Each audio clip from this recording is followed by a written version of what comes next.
Malaysia. Kementerian Kesihatan Malaysia ingin memaklumkan status terkini kes COVID-19 di Malaysia sehingga 30 Mei 2021 jam 12 tengah hari. Kes sembuh ialah 5,121 kes. Jumlah kes kumulatif sembuh ialah 484,787 kes bersamaan dengan 85.7%. Kes baru yang dikesan hari ini ialah 6,999 kes, iaitu jumlah kes kumulatif ialah 565,533 kes. Kes import hanya 4 kes melibatkan 3 warga negara dan 1 bukan warga negara. Kes tempatan ialah 6,995 kes, iaitu melibatkan 6,385 warga negara bersamaan dengan 91.3% dan 610 bukan warga negara bersamaan dengan 8.7%. Kes aktif dengan kebolehjangkitan semakin meningkat kepada 78,017 kes. Kes yang memerlukan rawatan di unit rawatan rapi iaitu di ICU ialah 846 kes. Ini kes yang telah disahkan positif COVID-19.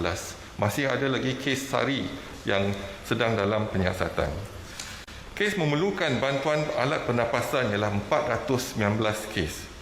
Kes kematian ialah 79 kes, iaitu jumlah kes kumulatif kematian ialah 2,729 kes bersamaan dengan 0.48%. Dan kes kematian pada hari ini 78 kes ialah warga negara dan 1 bukan warga negara. Jumlah kluster sehingga kini ialah 2,163 kluster.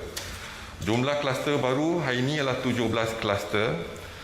Jumlah kluster yang telah tamat ialah 1,528 kluster dan jumlah kluster aktif ialah 635 kluster. 79 kes kematian pada hari ini melibatkan masing-masing 15 kes di Selangor dan Negeri Sembilan, 13 kes di Kedah, 12 kes di Johor, 5 kes di Pulau Pinang, masing-masing 4 kes di Terengganu dan Melaka, masing-masing 3 kes di wilayah Persekutuan Kuala Lumpur dan Sarawak, 2 kes di Sabah dan masing-masing 1 kes di wilayah Persekutuan Labuan, Perak dan Pahang. Perincian jumlah kes mengikut negeri, kes-kes kematian dan kluster-kluster baru akan dimuat naik kemudian di laman media sosial Kementerian Kesihatan Malaysia.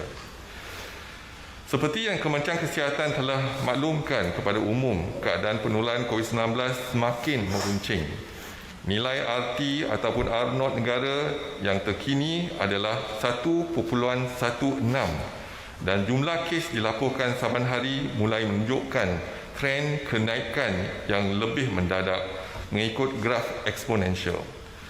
Kenaikan 1,000 sehingga 2,000 kes hari adalah tidak mustahil.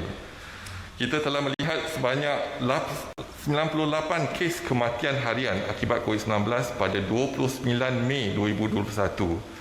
Situasi ini juga mungkin akan berterusan dan tidak mustahil boleh terus meningkat lagi. Jumlah katil di unit rawatan rapi, hospital-hospital COVID-19, pusat kuarantin dan rawatan COVID-19 semakin berkurangan dan berkemungkinan akan habisan. Kementerian Kesihatan juga telah memberi amaran kemungkinan berlaku situasi di mana para doktor akan terpaksa membuat pilihan sukar untuk mengutamakan katil ICU bagi pesakit yang mempunyai potensi sembuh yang lebih tinggi berbanding dengan pesakit yang potensi sembuhnya adalah lebih kurang, iaitu poor prognosis. Ini adalah situasi pilihan sukar yang mendepani kita semua dan Kementerian Kesihatan ingin menyuruh semua pihak agar kita sama-sama berganding bahu bagi menghadapi sebarang kemungkinan. Peranan perlu dimainkan semua pihak, tidak ada kerajaan dan juga rakyat secara keseluruhan. Ini adalah penting, amat penting sama ada kita berjaya bersama ataupun sebaliknya. Sekian, terima kasih. Okey, kita buka